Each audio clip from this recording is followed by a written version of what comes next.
Bismillahirrahmanirrahim. Beliau lahir di tahun lahir ini tidak disebutkan tahunnya, tapi tahun wafatnya itu disebutkan tahun 36 Hijriah. Tentu khilaf di antara ulama tentang umurnya, ya. Kalau kita baca di buku-buku, kadang-kadang mungkin kita sempat kaget melihat, ya, karena ada sebagian buku menukil cukup jauh umurnya. Ada yang mengatakan umur Salman mencapai 350 tahun. Ada juga yang mengatakan 250 tahun. Termasuk Imam Adz-Dzahabi rahimahullah pernah menyebutkan itu. Tapi Imam Adz-Dzahabi meluruskan di buku yang lainnya bahwasanya itu adalah sesuatu dinukil yang tidak punya sanad. Maka beliau mengatakan umur yang tepat adalah sekitar 70 tahunan pada saat wafat radhiyallahu anhum. Baik, kita akan mulai teman-teman sekalian dengan kisah bagaimana seorang pencari kebenaran ini memulai hidupnya. Setelah pembebasan Madain, ibu kota Persia, di zaman Umar bin Khattab, dan kebetulan Salman Al-Farisi salah satu dari prajurit atau kesatria utamanya Umar bin Khattab radhiyallahu anhu ajma'in. Maka dia pun memiliki sebuah tempat di sana. Kemudian di depan rumahnya dia bercerita. Dikelilingi oleh banyak sahabat dan juga tabi'in ridwanullahi alaihim, dan mulailah dia menceritakan kisahnya yang luar biasa. Dan ada alasan kenapa dia menceritakan kisah-kisahnya. Kadang-kadang dia ditanya oleh para sahabat, kadang-kadang juga memang dia menceritakan secara langsung. Dan dia menjelaskan. Di antara kisah atau riwayat yang akan kita sebutkan nanti adalah riwayat yang diceritakan Salman Al-Farisi kepada sahabat Nabi yang lain, Abdullah bin Abbas radhiyallahu anhu majma'in. Dan itu Ibnu Abbas tidak menanyakan, tapi Salman menceritakan. Dan beliau mengatakan kepada Ibnu Abbas, ketahuilah aku pernah menceritakan kisah ini kepada Nabi SAW, dan beliau menyuruh aku menceritakan kepada orang-orang. Dan beliau suka cerita ini diceritakan. Karena memang cerita ini cukup unik. Tidak ada sahabat yang melalui masa hidup seperti Salman Al-Farisi radhiyallahu anhu majma'in yang dalam mencari kebenaran, khusus masalah mencari kebenaran. Saya akan bacakan riwayatnya cukup panjang, tapi memang perlu kita ketahui masalah ini.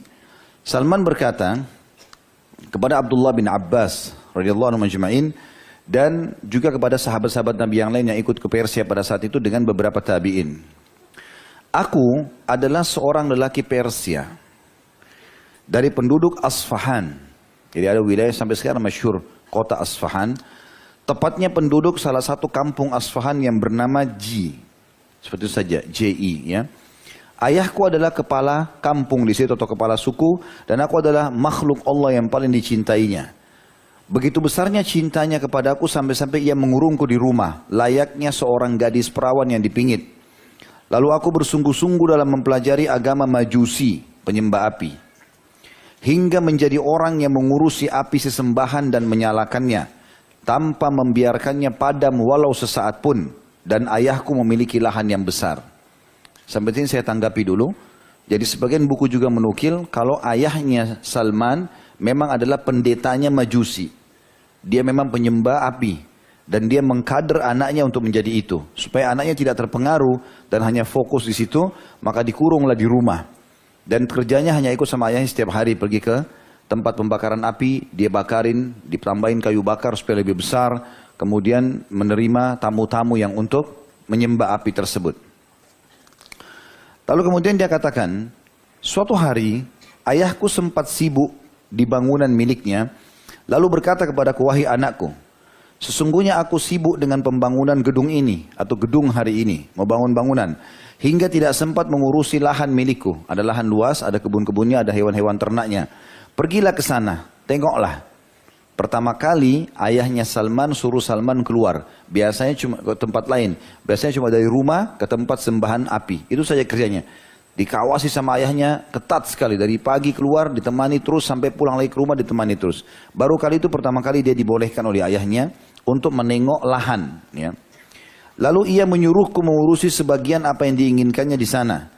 Kemudian aku pergi menuju lahan miliknya itu. Lalu aku sempat melintasi sebelum tiba di lahan itu salah satu gereja milik orang-orang Nasrani.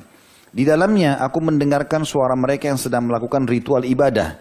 Aku tidak tahu apa yang dilakukan oleh orang-orang itu, ya, atau di luar rumahku. Karena ayahku biasa mengurungku dalam rumah. Tak kala aku melintas dan mendengar suara mereka, Maksudnya orang-orang Nasrani tadi, aku menemui mereka untuk melihat dari dekat apa yang sedang mereka lakukan. Tak kala melihatnya, bergabung masuk ke dalam gereja, ritual mereka itu membuatku kagum.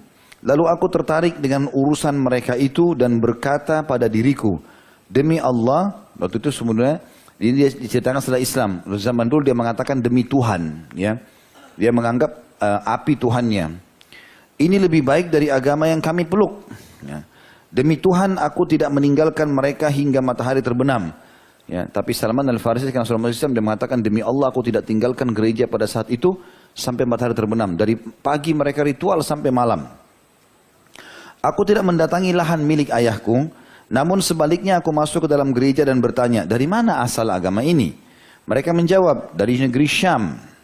Nah, negeri Syam 4 negara, sekarang Jordania, Palestina, Lebanon dan Syria. Dulu Syam. Kemudian aku kembali menemui ayahku, sementara ia telah mengirim orang untuk mencari aku. Aku telah membuatnya sibuk hingga ia meninggalkan seluruh pekerjaannya. Maksudnya gara-gara Salman hilang jejak, maka ayahnya sibuk dan mencarinya. Tak kala datang menemuinya, ia berkata, duhai anakku, dari mana saja engkau? Bukankah aku telah memerintahkan kepadamu melakukan apa yang telah aku perintahkan itu? Kan aku suruh kamu ke lahan, urusin dan itu. Kenapa kamu buat yang lainnya? Lalu aku berkata, wahai ayahanda, aku melintasi orang-orang yang melakukan ritual ibadah di gereja. Aku tertarik melihat apa yang mereka lakukan dalam agama mereka. Demi Tuhan, aku masih di tengah-tengah mereka hingga matahari terbenam. Ya. Ia berkata, duhai Ananda, tidak ada kebaikan pada agama itu. Agamamu dan agama nenek moyangmu itu lebih baik darinya. Aku berkata, sekali-kali tidak. Demi Tuhan, ia adalah lebih baik dari agama kita. Ya. Jadi pada saat itu, perlu juga diketahui orang-orang penyembah majusi ini, kerjanya datang ke dekat api, kemudian mereka melemparkan sesuatu ke dalam api sebagai korban, apa saja, hewan hidup lah, uang lah, emas, pokoknya mereka begitu ritualnya. Lalu kadang-kadang mereka mengelilingi api tersebut, lalu kemudian mereka memberikan sesuatu pada pendeta, lalu mereka pulang. Seperti itulah. Dan tidak ada sesuatu yang mereka rasa, ini apa, tidak ada bekas keimanannya. Ya, tidak jelas Tuhan ini siapa, apalagi api tersebut setiap hari harus ditambah kayu bakar supaya membesar. Kalau tidak maka dia akan padam dengan sendirinya. Dan itu yang dianggap Tuhan. Makanya Salman radhiyallahu anhu mengatakan agama mereka lebih baik daripada agama kita. Kata Salman, lanjutannya adalah, lalu ayah mengkhawatirkanku akan lari pergi ke gereja itu lagi. Maka ia mengikat kakiku, kemudian mengurungku di rumahnya. Aku mengutus seseorang untuk menemui orang-orang Nasrani itu. Lalu aku berpesan kepada mereka, bila ada rombongan pedagang Nasrani datang dari negeri Syam, beritahukanlah kepadaku tentang mereka. Lalu datanglah rombongan pedagang Nasrani dari negeri Syam kepada mereka. Maksudnya datang ke Persia tadi, Asfahan. Kemudian mereka mengabarkan kepadaku tentang rombongan itu. Lalu aku berpesan lagi, bila orang-orang itu sudah menuntaskan urusan mereka dan ingin pulang ke negeri mereka, tolong kabarkan kepadaku. Maka tak kala orang-orang pedagang tadi akan pulang, mereka memberitahukan kepadaku tentang hal itu. Maka aku pun melepaskan rantai besi dari kakiku, kemudian aku pergi bersama mereka hingga aku tiba di negeri Syam. Jadi sampai sini cerita tentang bagaimana dia dulu menyembah api sama ayahnya, dan akhirnya dia meninggalkan rumah ayahnya untuk mencari kebenaran yang sedang dia rasakan. Dia ingin mencari apa nih, mana yang lebih baik, seperti itulah. Maka akhirnya dia pun ikut dengan kafilah dagang. Dan zaman dulu orang selalu cuma ikuti kafilah dagang saja. Ya, kalau orang mau safar kemana-mana, keluar kota, keluar negeri, mereka harus cari ada kafilah dagang nggak? Orang-orang pakai unta, pakai kuda, nanti berapa banyak mereka ikut. Nanti mereka bayar kepada kafilah tersebut. Kafilah itu biasa punya pengawal-pengawal. Kalau ada perampok mau merampok, maka dilawan, seperti itulah. Maka orang banyak bawa dagangannya, bawa keluarganya pindah dari kota ke kota lain. Tidak ada cara lain pada zaman itu. Orang kalau safar sendiri itu terlalu berani gitu. Maka mereka harus ikuti kafilah. Ketika tiba di negeri Syam, sekarang sudah tiba ke negeri Syam, dia jalan. Aku bertanya, siapa pemeluk agama ini yang paling baik? Langsung bertemu orang Nasrani, dia menganut agama Nasrani, lalu dia mengatakan, siapa pemeluk agama ini yang paling baik? Kalau kita siapa yang paling soleh, yang paling pintar, yang paling alim? Maka mereka mengatakan uskup di gereja, ada pendeta di gereja paling besar di negeri Syam pada saat itu. Maka aku datang kepadanya seraya berkata, aku tertarik dengan agama ini dan ingin tinggal bersamamu untuk mengabdi kepadamu di dalam gerejamu. Aku ingin belajar dan melakukan ritual ibadah bersamamu. Maka uskup itu pun berkata, masuklah. Lalu aku masuk bersamanya. Rupanya, kata Salman, ia adalah seorang lelaki yang buruk, ia menyuruh jemaahnya untuk bersedekah dan menyemangati mereka untuk melakukannya. Lalu apabila mereka sudah mengumpulkan untuknya sejumlah barang dari sedekah itu, ia menyimpannya untuk dirinya sendiri dan tidak membagikan kepada orang-orang miskin. Hingga ia berhasil mengumpulkan 7 kilal atau 7 peti besar, ya, tempayan emas dan perak. Lalu aku benar-benar membencinya, kata Salman, setelah melihat apa yang dilakukannya. Kemudian ia pun mati, si uskup tadi mati. Ketika orang-orang Nasrani berkumpul untuk menguburkannya, aku berkata kepada mereka, sesungguhnya orang ini adalah orang yang buruk. Ia menyuruh kalian bersedekah dan menyemangati kalian, lalu bila kalian sudah telah mengumpulkan, lalu kemudian pada saat kalian telah mengumpulkan harta kalian, ia menyimpannya untuk dirinya sendiri dan tidak memberikan sedikit pun kepada orang-orang miskin. Maka para jemaahnya di situ mengatakan, dari mana kamu tahu tentang itu? Kata Salman, aku akan menunjukkan kepada kalian di mana harta itu disimpan.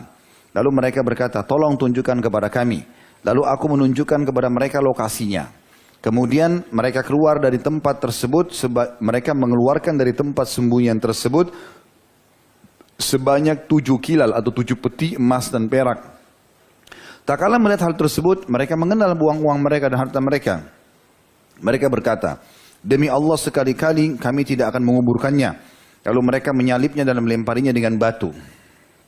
Di sini juga sebuah pelajaran penting, ya. Bagaimana memang Salman radhiyallahu anhu fitrahnya sebelum masuk Islam sudah bersih. Sekarang dia sebagai pengawal uskup, gitu kan? Dia seperti pengawal pendeta. Dia bisa saja cuma dia yang tahu tempat penyimpanan harta itu. Dia bisa mengambil, pendeta itu mati tanpa sempat menikmatinya. Dia bisa membawa lari dan seterusnya. Orang tidak ada yang tahu.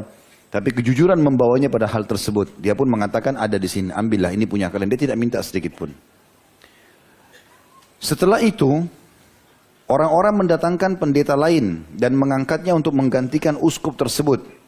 Aku belum pernah melihat seorang lelaki yang melakukan ritual sepanjang hari. Di sini terjemahan sebenarnya dikatakan ibadah 5 waktu. Nah, ibadah 5 waktu, soal 5 waktu itu dalam Islam. Orang-orang Nasrani mereka dikatakan ibadah sepanjang waktu, ya. Yang menurutku lebih baik darinya, dari orang yang pertama yang jahat tadi. Atau lebih zuhud darinya terhadap kehidupan dunia. Atau lebih mencintai dan lebih mementingkan kehidupan akhirat darinya. Dari uskup yang pertama.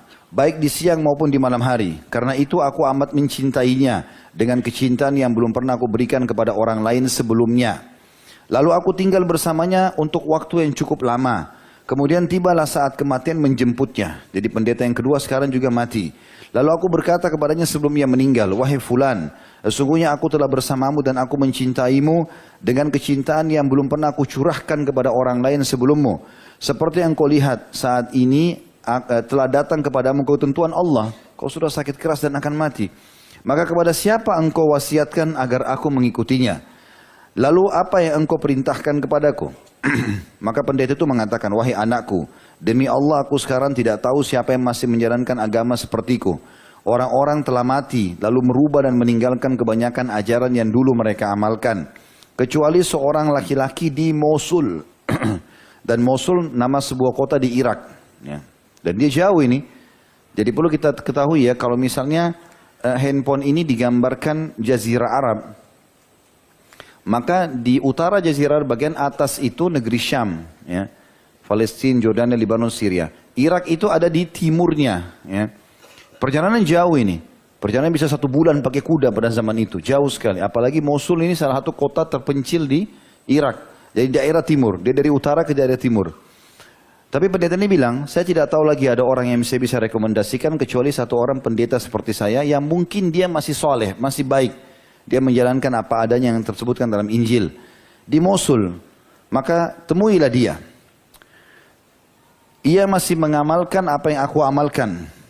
Tak kala orang itu mati dan selesai dikuburkan, kata Salman, aku menemui orang yang tinggal di Mosul itu. Berarti ini sekarang pendeta yang ketiga.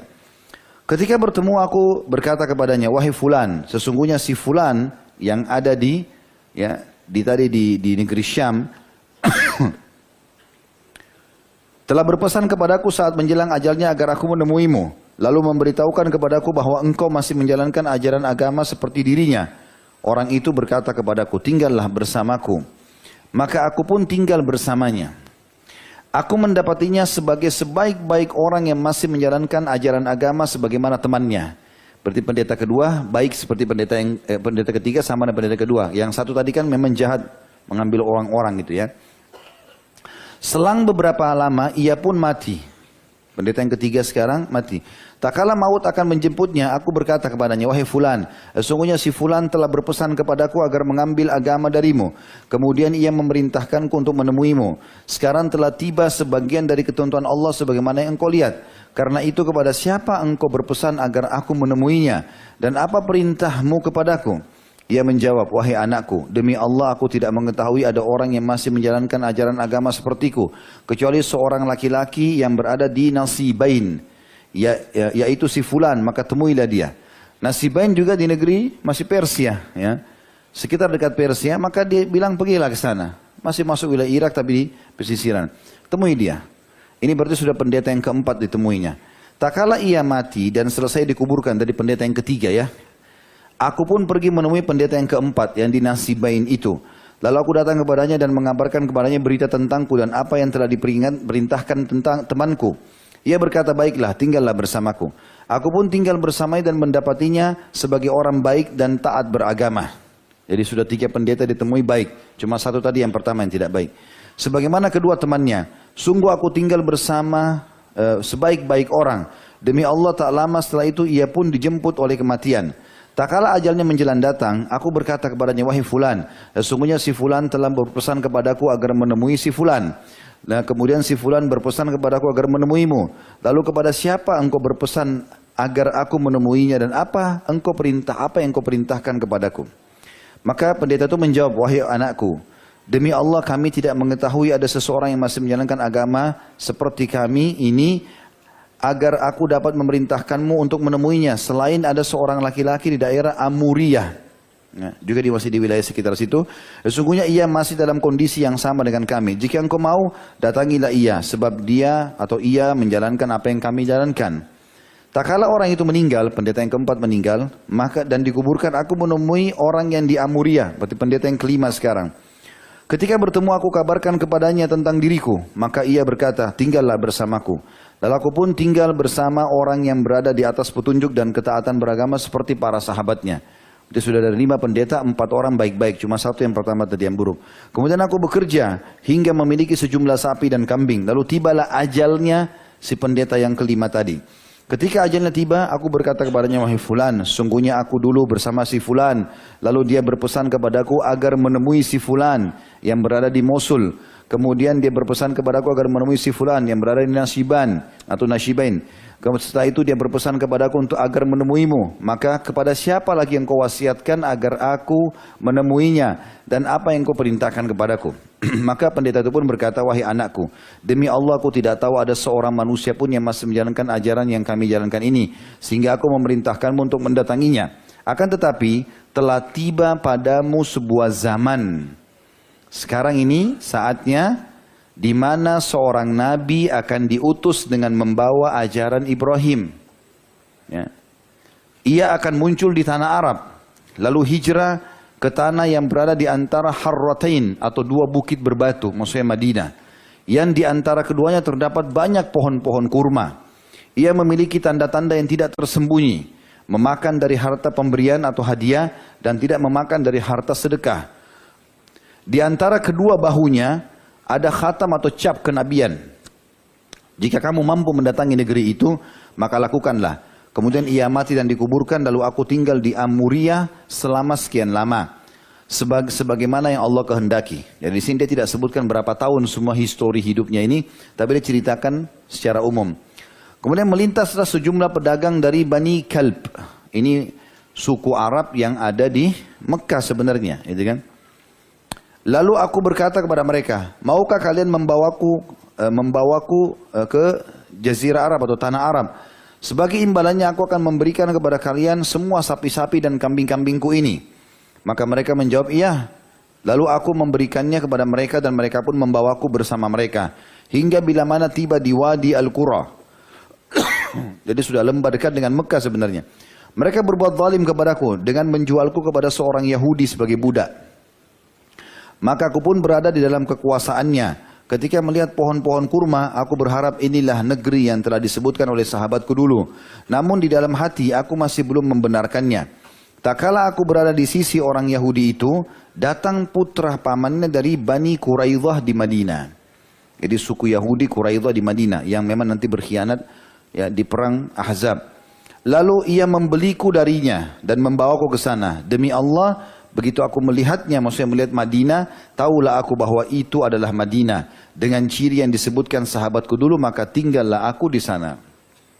Jadi sampai sini selesai histori pertemuan dia sama para pendeta-pendeta. Ya, kita sudah ceritakan tadi histori dia bersama ayahnya dan menyalakan api. Kemudian histori dengan 5 orang pendeta.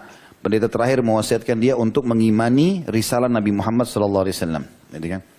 Kemudian sekarang kita masuk keberadaan beliau di Madinah. Tapi sekarang statusnya bukan orang bebas tapi seorang budak. Ya. Lalu Allah pun mengutus Rasulnya. Beliau tinggal di Mekah beberapa lama. Aku tidak mendengar tentangnya karena kesibukanku sebagai seorang budak. Kemudian beliau hijrah ke Madinah. Demi Allah, aku sedang berada di atas pucuk tandan pohon kurma milik majikanku. Karena tengah mengerjakan sebagian pekerjaan. Sementara ia sedang duduk, majikannya duduk di bawah pohon. Tak kala putra pamannya datang dan berdiri di hadapannya seraya berkata, orang Yahudi lain datang, sepupunya pemilik kebun itu mengatakan, semoga Allah memerangi Bani Kailah. Bani Kailah ini maksudnya orang Ansar, Aus dan Khazraj. Demi Allah mereka telah berkumpul di Kuba. Dipimpin seorang laki-laki yang datang kepada mereka dari Mekah, dia mengaku sebagai seorang nabi. Tak kala mendengarnya, aku gemetar, kata Salman, hingga aku mengira akan terjatuh menimpa majikanku. Lalu aku turun dari atas pohon kurma itu, kemudian bertanya kepada putra paman majikanku tersebut, apa yang engkau katakan? Apa yang engkau katakan? Maka marahlah majikanku hingga ia memukulku dengan keras, seraya berkata, apa urusanmu dengan masalah ini? Pergilah, lanjutkan pekerjaanmu. Aku berkata, tidak ada apa-apa, aku hanya sekedar nanya dan ingin memastikan apa yang dikatakannya tadi, maksudnya sepupumu ini. Aku memiliki sesuatu yang telah aku kumpulkan, maksudnya dari makanan-makanan. Di sore hari aku mengambil lalu membawanya kepada Rasulullah SAW yang sedang berada di Kuba. Nabi sempat tinggal 2 hari di wilayah Kuba. Lalu aku menemui dan berkata kepada beliau, aku mendengar bahwa engkau adalah seorang yang saleh. Dan ada bersamamu sahabat-sahabatmu yang jauh dari kampung halamannya, lagi membutuhkan bantuan. Ini ada sesuatu dariku sebagai sedekah. Di sini ada maksudnya Salman. Kenapa dia katakan sedekah?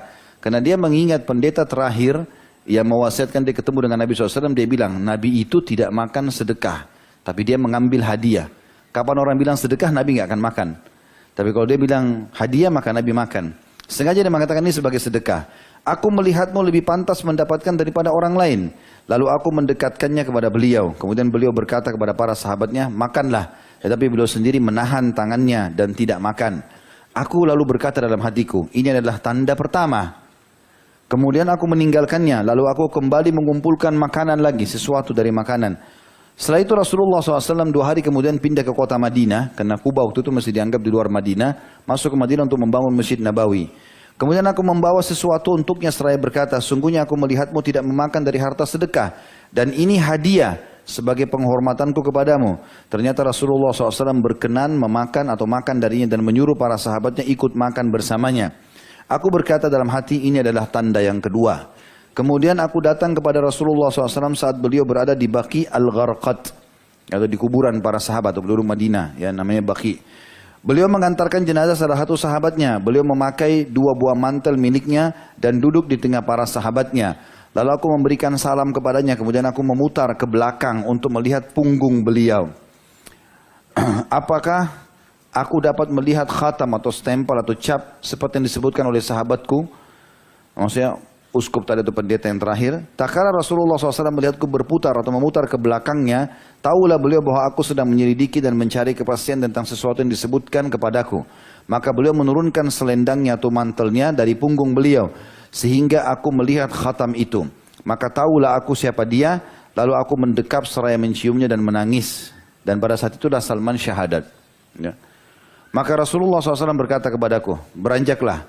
Lalu aku pun beranjak. Lalu mengisahkan kepadanya tentang kisahku sebagaimana aku ceritakan kepadamu wahai Ibnu Abbas. Salman melanjutkan, maka Rasulullah SAW suka bila para sahabatnya mendengarkan hal itu. Jadi kenapa tadi kita baca panjang lebar juga ini? Karena kita ingin menjalankan sunnah Nabi SAW. Memang menyuruh menceritakan kisah Salman. Ya. Kemudian Salman mengatakan setelah itu, aku pun sibuk dengan kewajibanku sebagai budak. Hingga perang Badr dan perang Uhud bersama Rasulullah SAW terlewatkan olehnya. Dia tidak bisa ikut karena sibuk menjadi budak. Salman berkata, kemudian Rasulullah SAW menemuiku setelah Uhud. Lalu berkata di tahun 3 Hijriah, Katib ya Salman, buatlah perjanjian pembebasan dari majikanmu, wahai Salman. Istilahnya mukatabah. Lalu aku membuat perjanjian pembebasan dengan majikanku, tetapi dia seorang Yahudi yang tamak. Dia meminta agar aku kalau mau bebas membayar 300 pohon kurma. Ya, ini satu pohon kurma mahal, 300 pohon kurma. Yang harus aku tanam untuknya. Jadi bukan pohon yang dikasih cuma begitu saja, harus ditanam, ditata sedemikian yang siap untuk dipanen gitu. Dan juga berikut pengairannya, harus siap dengan pengairannya, dan aku harus membayar 40 ukiyah. Ya, 40 ukiyah itu satu ukiyah 127 gram emas. Kalau 40 ukiyah kurang lebih 5 kilo emas, ya. Karena berarti sama 127 gram kali 40 kurang lebih 5080, ya. 5080 gram berarti sekitar 5 kiloan emas. Lalu Rasulullah SAW, Allah aku sampaikan kepada Nabi SAW, dan Rasulullah SAW berkata kepada para sahabatnya, bantulah saudara kalian ini. Maka mereka para sahabat rame-rame membantuku dengan pohon kurma. Ada yang menyumbang 30 bibit kurma siap tanam, ada 20, ada 15, dan ada yang menyumbang 10. Masing-masing orang sesuai dengan kemampuannya. Hingga terkumpullah untukku 300 bibit pohon kurma. Maka Rasulullah SAW berkata, idhab ya Salman, fafakkir laha, fa'idha faradta fa'tini akunu ana awa'uha biyadayya. Pergilah menggali lubang untuk pohon-pohon itu, hai Salman. Ajak beberapa orang sahabat ini. Bila telah selesai kalian gali, ya, nanti aku, kata Nabi SAW, yang datang menancapkan sendiri dengan tanganku pohon-pohon kurma itu. Karena tadi kan syaratnya Yahudi 300 pohon harus yang layak untuk dipanen nantinya. Begitu ditancap harus subur. Ya, jadi Salman akan bebas kalau pohon itu menjadi subur dan siap nanti untuk berbuah. Lalu aku menggali lubang untuk pohon-pohon itu, sedang para sahabat membantuku. Hingga bila aku telah selesai mengerjakannya, aku datang kepada beliau lalu mengabarkan kepadanya, kepada Nabi SAW. Maka Rasulullah SAW keluar bersamaku ke tempat pohon-pohon itu. Lalu kami mendekatkan kepadanya bibit-bibit pohon kurma. Kemudian Rasulullah SAW meletakkannya di dalam lubang dengan tangannya sendiri. Alaihissalam. Ini terjadi mukjizat ya. Karena Nabi SAW diiringi dengan mukjizat yang cukup banyak. Di antara mukjizat Nabi SAW adalah berbuahnya 300 pohon kurma yang diniatkan Salman untuk membebaskan diri dari keterbudakan. Kata Salman, demi zat yang jiwa Salman berada di tangannya, maksudnya demi Allah, tidak satu pun dari bibit pohon-pohon itu yang mati. Dengan begitu, aku telah menjalankan perjanjian menanam pohon kurma dan tinggallah masalah uang. Setelah itu, tadi kan diminta uang 40 ukiyah ya. Satu ukiyah sekitar 127 gram emas. Sekitar 5080 gram emas. Jadi 5 kiloan lebih sekian. Setelah itu Rasulullah SAW datang membawa emas seperti telur ayam besarnya dari rampasan perang, salah satu peperangan. Lalu berkata, apa yang dilakukan orang Persia yang mengadakan perjanjian pembebasan? Nabi SAW tanya kepada para sahabatnya. Lalu aku dipanggil oleh para sahabat beliau untuk hal itu. Dan beliau berkata, ambillah ini dan bayarlah kewajibanmu wahai Salman. Maka aku berkata, wahai Rasulullah, apakah ini bisa dibandingkan dengan kewajiban hutang yang harus aku tunaikan? Karena emas seperti telur ayam kecil, yang dia harus bayar 5 kilo. Ya paling berat pun kalau sangat berat, dengan seberat itu paling setengah kilo ya. Ini harus 5 kilo. Maka Salman heran, ya Rasulullah, apa bisa ini membayar 40 ukiyah emas tadi? Maka Nabi SAW mengatakan, ambillah. Sesungguhnya Allah yang maha suci dan maha pemurah akan menyelesaikan kewajibanmu. Lalu aku mengambilnya kemudian menimbang sebagian untuk mereka. Demi zat yang jiwa Salman berada di tangannya. Emas itu tiba-tiba senilai dengan 40 ukiyah. Jadi emas itu belum pernah ada emas sekecil itu, ukurannya 5 kilo. Tapi pada saat ditaruh di timbangan oleh Yahudi, menjadi menjadi 5 kilo sebagai mujizat dari Nabi SAW. Maka aku bayar lunas hak mereka, lalu aku pun dimerdekakan. Selanjutnya aku ikut serta dalam perang Khandak bersama Rasulullah SAW. Kemudian setelah itu tak satu pun peperangan terlewatkan olehku. Ini semua yang panjang lebar disebutkan oleh Imam Ahmad rahimahullah di dalam Musnad beliau di jilid 5 halaman 441 dan Ibnu Sa'ad dalam kitab At-Tabaqat di jilid 4 halaman 53 dengan sanad hasan.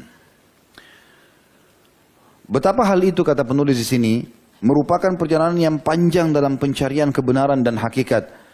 Lalu di sana semangat orang-orang yang mendapati kebenaran tepat di depan mata mereka, namun mereka berpaling darinya dan lebih memilih jalan lain. Artinya penulis ingin mengatakan di sini, sayangnya Salman saja sampai seperti itu, dari penyembah api dan terhormat ayahnya kepala suku, lalu meninggalkan pekerjaannya untuk mencari agama, lalu negeri Syam numpang sama uskup sampai 5 orang sampai meninggal semua, lalu ke negeri Jazirah Arab untuk mencari Nabi SAW walaupun harus jadi budak dan seterusnya, dan dia harus menebus dirinya, bebaskan demi untuk mendapatkan kebenaran. Semua itu sangat luar biasa pengorbanannya, sementara orang di zaman sekarang dengan sangat mudah untuk mendapatkan hidayah tapi mereka malah meninggalkan itu.